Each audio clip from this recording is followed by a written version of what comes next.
Bismillahirrahmanirrahim. Assalamualaikum warahmatullahi wabarakatuh. Bapak Ibu sekalian yang kami hormati, khususnya mereka generasi muda yang lebih khusus lagi yang berpartisipasi di dalam penelitian kami, yaitu sejumlah 147 orang yang sempat kami ajak wawancara, kami ajak diskusi, yang kemudian mereka menentukan pilihannya. Kali ini kami ingin menyampaikan, ingin mengklarifikasi, melengkapi informasi video riset kami yang sudah kami sampaikan terdahulu. Untuk itu maka dalam video ini kami berikan judul Survei Pilpres Dosen Undip ADEBI Harapan kepada Prabowo Gibran, Pendidikan Gratis dan Pendidikan yang Pancasilais. Seperti yang sudah kami sampaikan, di dalam video kami ini ingin menyampaikan dua hal utama, yaitu klarifikasi dan melengkapi informasi terdahulu yang ada di dalam riset survei Pilpres dalam video terdahulu.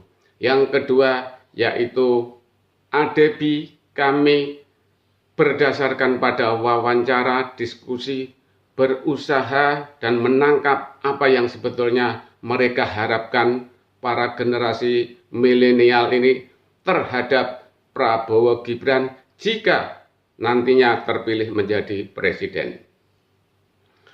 Dalam wawancara diskusi dengan sampel penelitian yang memilih Prabowo Gibran ini, kami berkesimpulan dan menyampaikan harapan kepada khususnya hanya pada calon ini. Sekali lagi alasan kami adalah karena mereka yang memilih.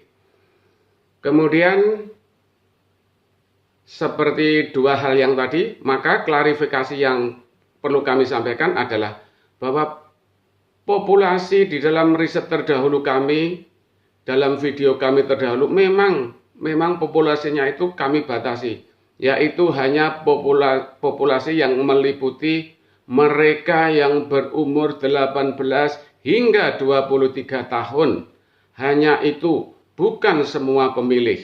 Kemudian dari sampel penelitian kami temukan bahwa mereka itu berumur rata-rata yaitu 20,48.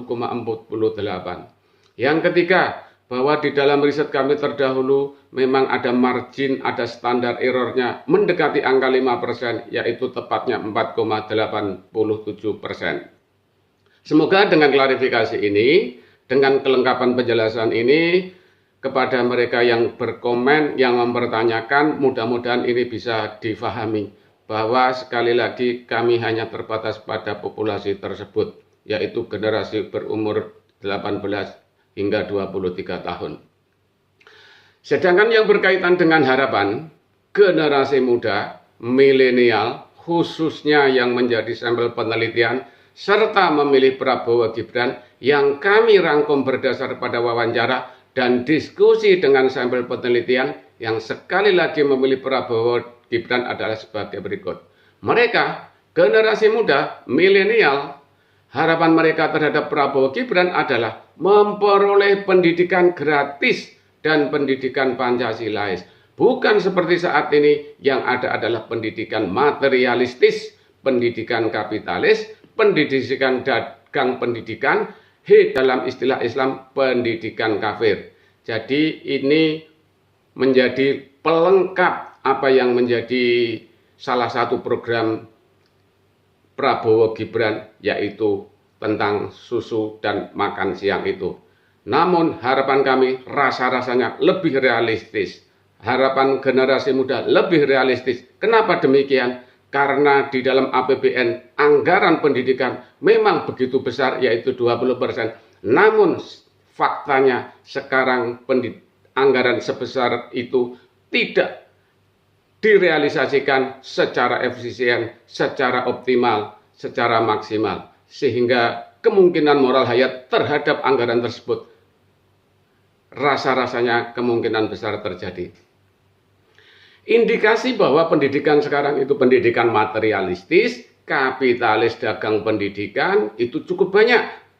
Yaitu sekarang Banyak ada yang namanya joki untuk menjadi profesor, joki untuk naik pangkat, joki untuk naik jabatan, joki untuk membuat disertasi, joki untuk membuat tesis, joki untuk membuat skripsi, dan indikasi-indikasi lainnya yang karakteristiknya adalah moral hayat. Dan itu pendidikan yang sekarang ini terjadi.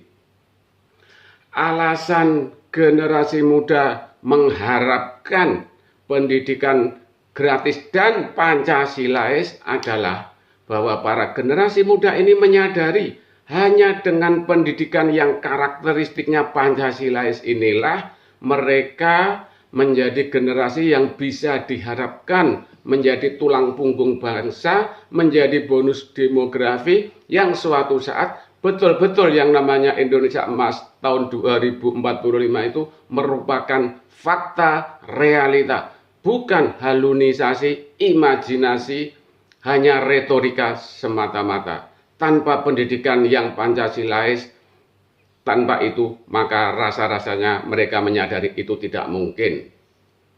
Kenapa demikian? Karena pendidikan itu menyangkut tentang diri manusia. Manusia itu fungsi sentralnya ada di akalnya. Kalau akalnya berfungsi secara optimal, berfungsi secara maksimal, betul-betul berfungsi, pendidikan itu mulai penyadaran bahwa dia adalah bagian dari alam semesta, bagian dari penciptaan Gusti Allah, dan mereka itu mempunyai tanggung jawab, dan inilah pendidikan Pancasilais. Maka tanpa semua itu, pendidikan itu ya seperti sekarang ini, pendidikan yang rasa-rasanya sangat minim. Dosen hanya hadir di kelas, membacakan slide, itu pun mungkin waktunya hanya semampunya, yang kemudian selesai ya tinggal selesai, dan setelah itu kemudian dosen mendapatkan honornya, hanya sebatas itu. Tidak seperti pendidikan zaman seperti Bung Karno, yaitu ketika berguru kepada Cokro Aminoto. Tidak seperti Ahmad Dahlan, Hasyim Asy'ari yang berguru kepada Syekhona Khalil, Kiai Haji Syekhona Khalil yang sangat terkenal itu. Nah, hanya pendidikan seperti itulah yang bisa menjadikan generasi muda itu generasi yang handal, yang bisa diharapkan, yang berakal, yang berbudi luhur, yang kemudian menjadi seorang pejuang, dan itulah yang bisa diharapkan menjadi bonus demografi. Tanpa semuanya itu, maka bukan bonus demografi, tapi beban demografi. Hanya dengan pendidikan seperti itulah, maka kemudian orang-orang itu bisa berharap adanya keadilan, adanya kesejahteraan. Tanpa semuanya itu, maka orang yang dilahirkan, orang yang dihasilkan dari pendidikan seperti saat ini, itu hanya pendidikan yang punya karakteristik pedagang. Pedagang pun yang tidak optimal, pedagang yang lebih banyak berbuat moral hajan. Sebagai salah satu contoh ilustrasi di Fakultas Hukum. Fakultas Hukum itu rasa-rasanya salah namanya. Harusnya Fakultas Keadilan. Faculty of Justice itu lebih tepat. Karena namanya Fakultas Hukum, maka hukum itu mulai dari pendidikannya mulai sudah diperdagangkan, dan kemudian ketika lulus mereka akhirnya juga menjadi pedagang-pedagang hukum di berbagai institusi penegak hukum. Nah, itu sebagai ilustrasi. Sekali lagi, ini adalah yang sempat kami dapatkan ketika kami melakukan wawancara kepada mereka. Dan untuk melengkapi, maka sedikit menyinggung Pak Mahfud yang seringkali mengungkapkan di berbagai media bahwa kalau urusan korupsi maka selesai, maka 50% urusan Indonesia selesai. Kami menyimpulkan tidak sesederhana seperti itu. Korupsi itu berhubungan dengan manusia. Manusia itu berhubungan dengan paling utama adalah fungsi akalnya. Jika akalnya sementara ini memperoleh didikan, dididik dengan materialistis, dengan hedonis, dengan dagang, maka kami tidak berharap. Rasa-rasanya itu perlu dipikirkan lagi oleh Pak Mahfud bahwa korupsi itu bisa diselesaikan tanpa menyelesaikan akar pokok masalahnya, yaitu pendidikan, yaitu menyangkut tentang diri manusia itu sendiri.